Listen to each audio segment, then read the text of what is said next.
लालची मोमोज वाले की पॉइजनस चटनी मायोनीज।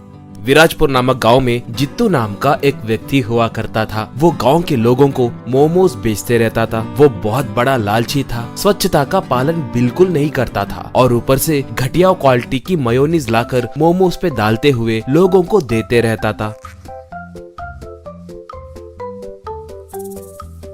इससे ज्यादातर उस गांव के बच्चों की तबीयत खराब होती रहती थी। एक बार जित्तू के पास विजय नाम का एक कस्टमर आकर मोमोज पूछा।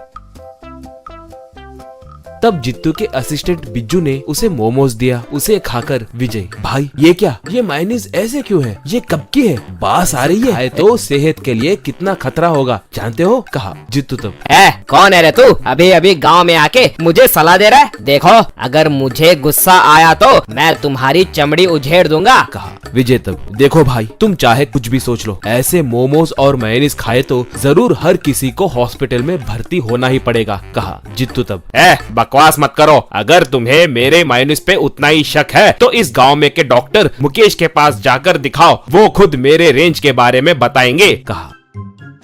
इससे विजय उस मायोनीज और मोमोज को लेकर डॉक्टर मुकेश को दिखाया। उसे देखने के बाद मुकेश, देखिए जित्तू के मायोनीज के बारे में शक करने की कोई जरूरत नहीं है। उसके मायोनीज की क्वालिटी अलग लेवल की होती है। जानते हो, आसपास के गांव में कोई भी जित्तू के मायोनीज पे शिकायत नहीं करता, कहा विजय। तब ये क्या सर, आजकल उसके पास मोमोज खाए बहुत से लोग फूड पॉइजनिंग के वजह से हॉस्पिटल में भर्ती हुए कहकर मैंने सुना है, कहा मुकेश। तब ऐसे झूठे बातें आपसे कौन कहता है जी, निकम्मे लोग। वो प्रदूषित पानी के वजह से हुआ है। ऐसे झूठे अफवाह बाहर मत फैलाइए वरना पुलिस वाले आपको अरेस्ट करेंगे। कहने से विजय वहाँ से बाहर आ गया।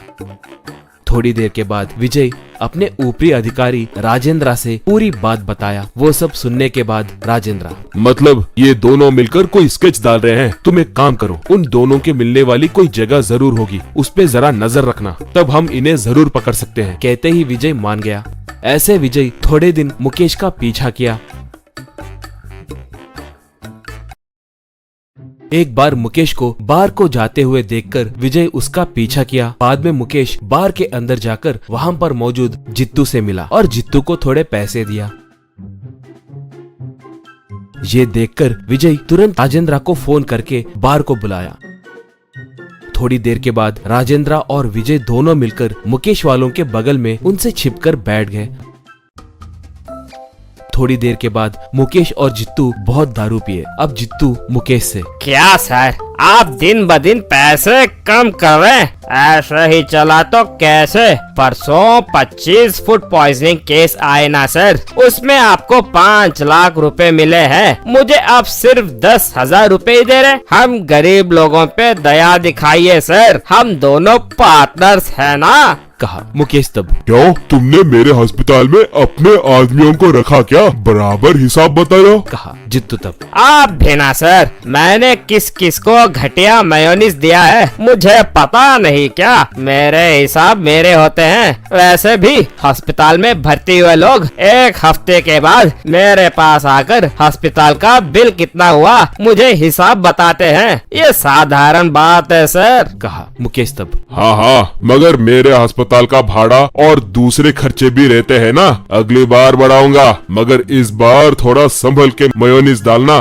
ज्यादा दस्त होकर ज्यादा दिन हॉस्पिटल में भर्ती हुए जैसे देखना। कहते ही राजेंद्र झट से खड़े होकर, कमीनो, तुम दोनों को शर्म नहीं है क्या? लोगों के सेहत से खिलवाड़ करोगे और उन पैसों को बार में बांटते हुए लोगों को और धोखा कैसे देना है कहकर प्लान डालोगे। कहते ही बगल में बैठा एक आदमी बात क्या है कहकर पूछा। तब राजेंद्र उन्हें फूड पॉइजनिंग के बारे में बताने से वहाँ पर मौजूद लोग एकदम से जित्तू वालों के पास आकर उन दोनों को खूब मारे। बाद में जित्तू और मुकेश को राजेंद्र वाले अरेस्ट करके ले गए।